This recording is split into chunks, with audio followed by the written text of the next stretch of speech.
मैं डॉक्टर शेख से रिक्वेस्ट करूंगा कि कृपया हमें अपने बारे में थोड़ा बताएं और अपने विचार रखें।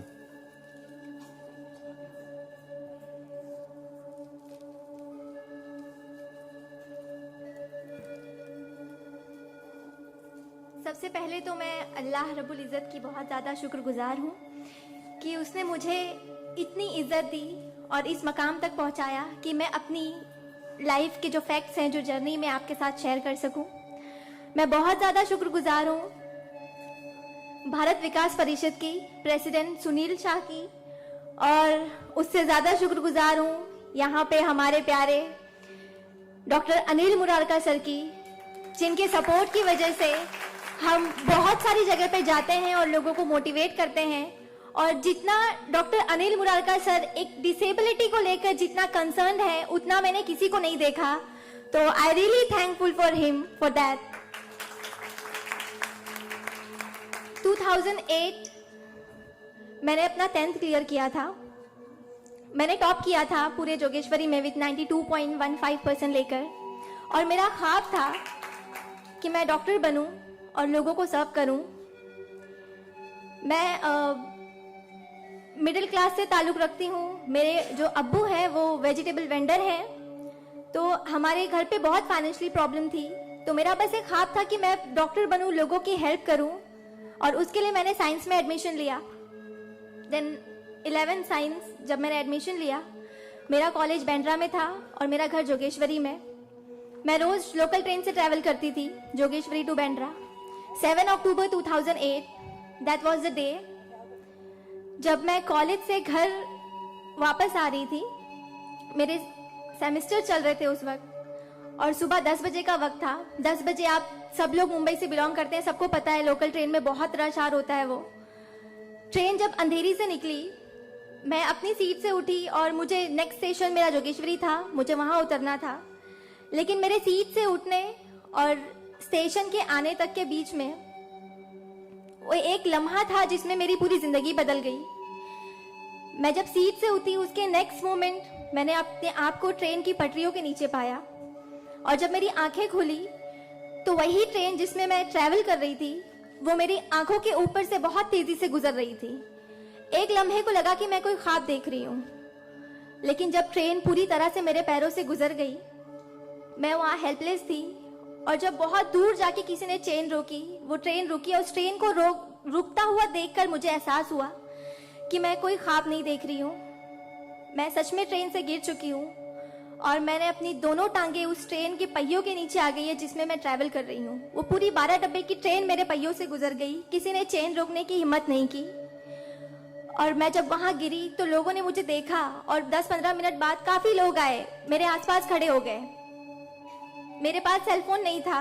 मैंने अपनी बैग से उस वक्त डायरी निकाली, मैंने लोगों को फरियाद की, बहुत रिक्वेस्ट की, बहुत रोया वहाँ पर कि मेरे घर पे एक फ़ोन कॉल करके बता दो कि मैं यहाँ पे हेल्पलेस पड़ी हूँ विथ हेवी ब्लीडिंग, मेरे बचने की कोई चांस नहीं है। एटलीस्ट मेरे घर वालों को पता होना चाहिए कि मैं यहाँ पे इस हालत में हूँ, मुझे लावारिस लाश बन के नहीं मरना है।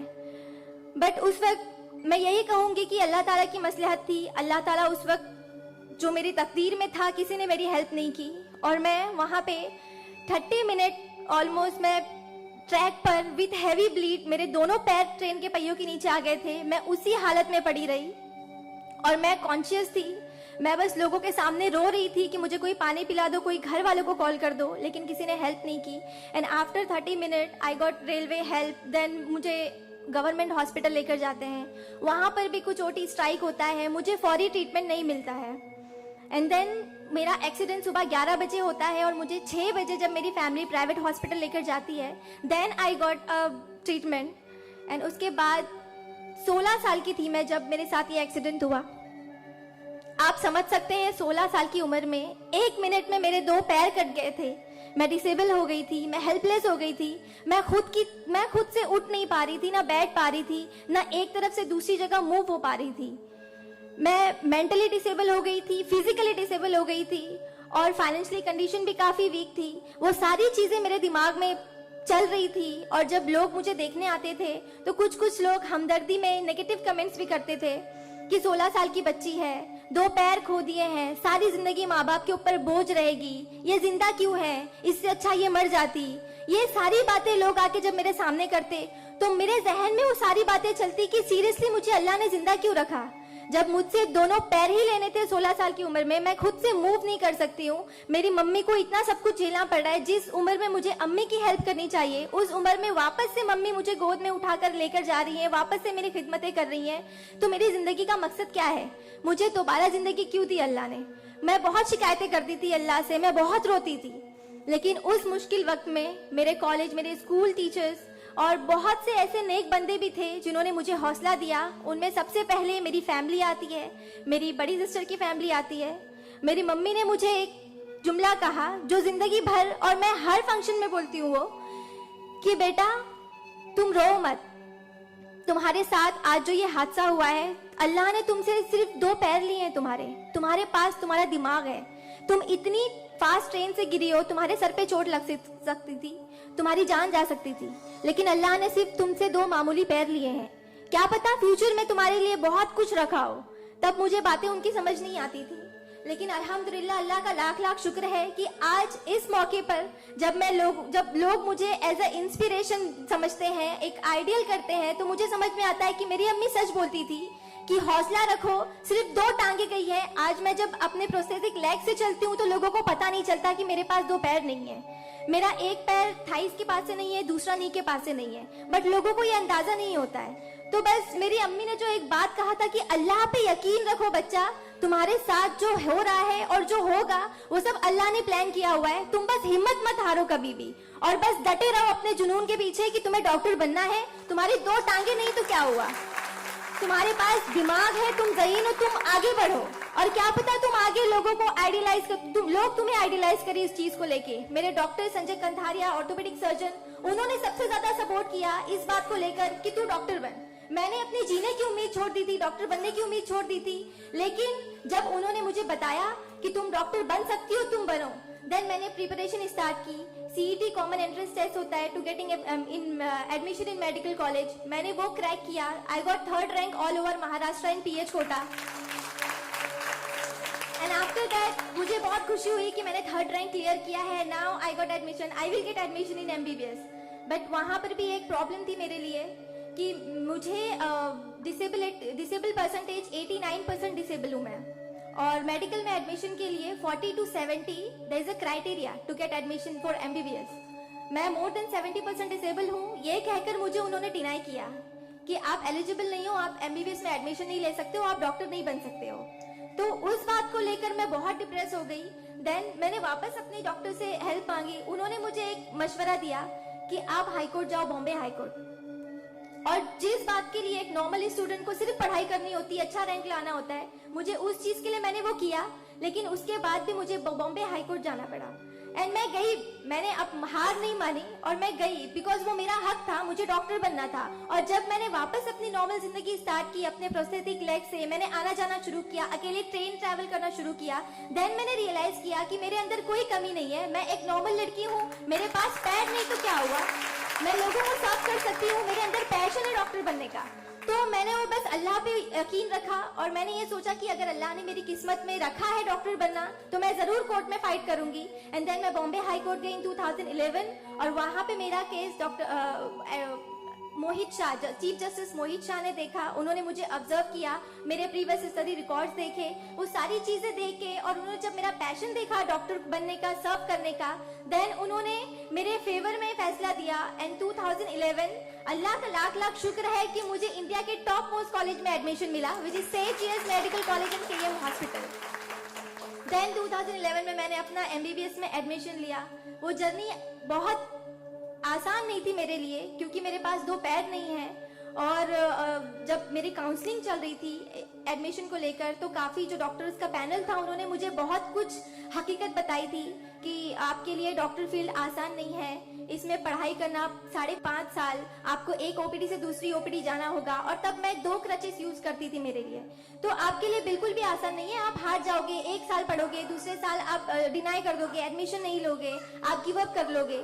लेकिन बस मैंने दिल में ठान लिया था कि मुझे इन्हें गलत साबित करना है और मुझे लोगों को प्रूव करके दिखाना है कि एक लड़की जो 89% डिसेबल है, जिसे लोग ये कहकर सुनाते थे कि सारी जिंदगी माँ बाप के ऊपर बोझ पर बनी रहेगी, उन्हें प्रूव करना है कि मैं डॉक्टर बन के लोगों को सर्व कर सकती हूँ। और जो मेरे दूसरे डिसेबल भाई बहन हैं, उन्हें भी शो करना है कि after disability, after accident, post accident जो लाइफ होती है वो आप नॉर्मल गुजार सकते हो अपने हौसले की बनिस्बत। तो मैं बस 5.5 साल मैंने बहुत कोशिश की, बहुत दर्द सहे, लेकिन मैंने अल्हम्दुलिल्लाह 2016 में फर्स्ट क्लास से मैंने अपना MBBS क्लियर किया।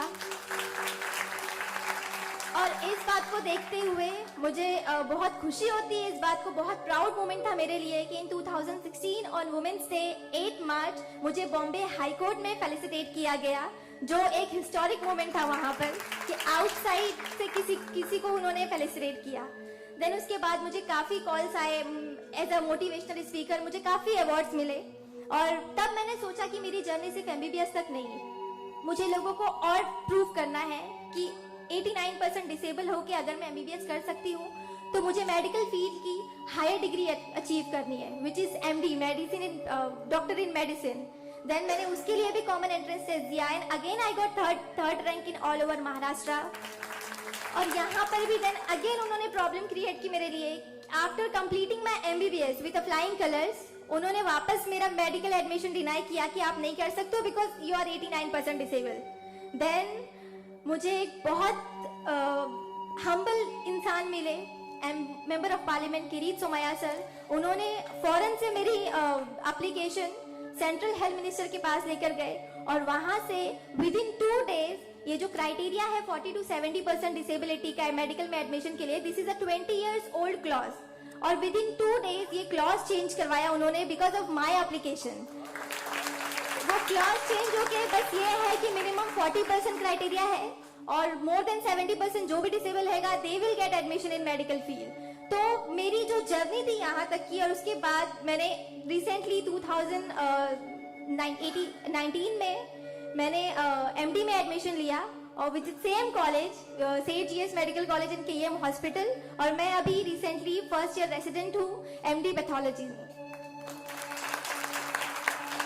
मेरी जो यहाँ तक की जर्नी है मैंने बहुत अच्छे से तो नहीं बताया आपको, लेकिन बहुत सारी बातें मिस है इसमें बिकॉज मेरे पास टाइम नहीं है, आप लोगों को भी लेट हो रहा है। लेकिन ये सारी जो मेरी जर्नी है ये सब बताने का मकसद यही है आप लोगों को कि जिंदगी में देखो चाहे कुछ भी प्रॉब्लम आए, बिकॉज मेरी लाइफ में मुझे लगता है कि सारी प्रॉब्लम्स थी, फाइनेंशियल प्रॉब्लम्स थी, फिजिकल प्रॉब्लम थी, मेंटल प्रॉब्लम थी, सारे ऑड्स थे मेरी लाइफ में। लेकिन मैंने बस 2 चीजें ध्यान में रखी। एक तो मेरी अम्मी की बात कि अल्लाह पर यकीन रखो, अल्लाह अपने बंदों से 70 माओं से ज्यादा प्यार करता है। एक माँ हमारी छोटे से दर्द को बर्दाश्त नहीं कर सकती, वो तो 70 माओं से ज्यादा प्यार करता है, तो हमें दर्द में कैसे रख सकता है वो? तो उसने जरूर कुछ अच्छा रखा है हमारे लिए। अगर छोटी सी प्रॉब्लम आई जिंदगी में तो उससे हार नहीं मानो, उससे लड़ना सीखो, हमेशा अपना हौसला जिंदा रखो, बिकॉज आपके पास अगर हौसला है तो आपकी लिए जिंदगी जीने की उमंग रहेगी, बिकॉज बगैर हौसले के कोई जिंदगी नहीं जी सकता।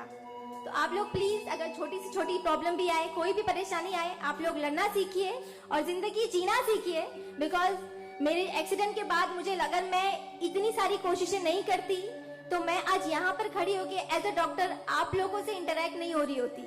तो बस कभी भी हार मत मानिए। और ये एक शेर है आप सबके लिए, हौसले की तुर्कश में कोशिश का वो तीर जिंदा रख। तरकश मतलब जिसमें तीर रखते हैं।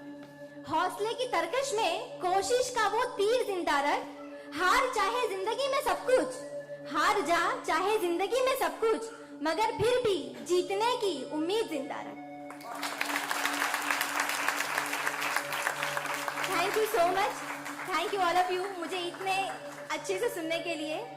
और मैं बहुत ज्यादा थैंकफुल हूँ डॉक्टर अनिल सर की और भारत विकास परिषद की कि उन्होंने मुझे इतना सुनहरा मौका दिया आप लोगों से इंटरैक्ट का।